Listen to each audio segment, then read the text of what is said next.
if parents are not providing sensitive caregiving, where they're not tuned into the internal state of the child, then you have various kinds of difficulties that can arise. Developmental trauma, including neglect, has as high an impact over the lifespan as a single incident trauma. Developmental trauma or ambient trauma is trauma that's just everyday life. It's in the neighborhood, it's in the household. It is at times very confusing to the adult world the way children respond to traumatic events, and it's very easy for adults to dismiss the profound impact that a traumatic event can have on a child, because very often they will do most things pretty well. There's a strong sense that children are there to manipulate us and to be willfully disobedient.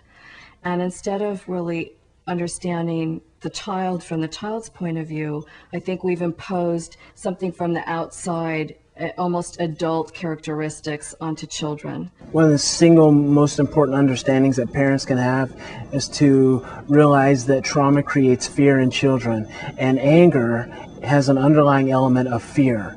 And so instead of focusing just on the anger, we can address the fear in children and calm and soothe the fear that will make the anger go away, rather than just focusing on the anger. Children who've experienced some type of trauma often have symptoms of ADD. These difficult behaviors are really stress responses, and it's up to us to figure out what is causing these stress responses.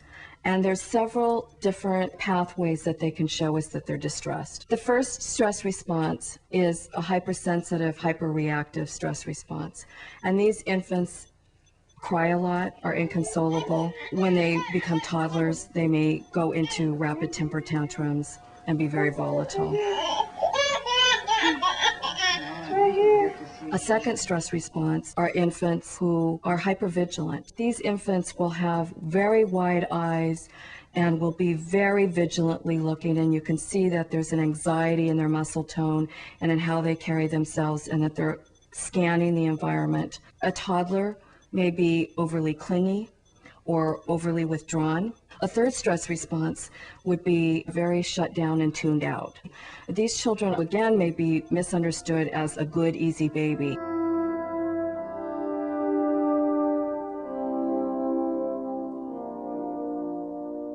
There are equal number of children who are too good, too quiet, withdrawn, who demonstrate the cool side, the shutdown, the frozen side of trauma. Most teachers, most educators at this point still don't recognize those kids, and they often become as problematic or more problematic than the more obviously upset kid.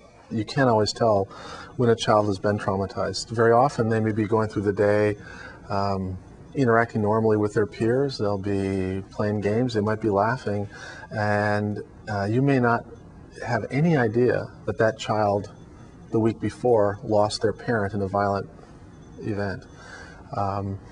However, if you follow that child long enough, what you'll find is that under the smallest challenge, they'll unravel and they'll unwind. And it's not always predictable. They may handle one situation very well and then completely collapse in something that seems pretty minor.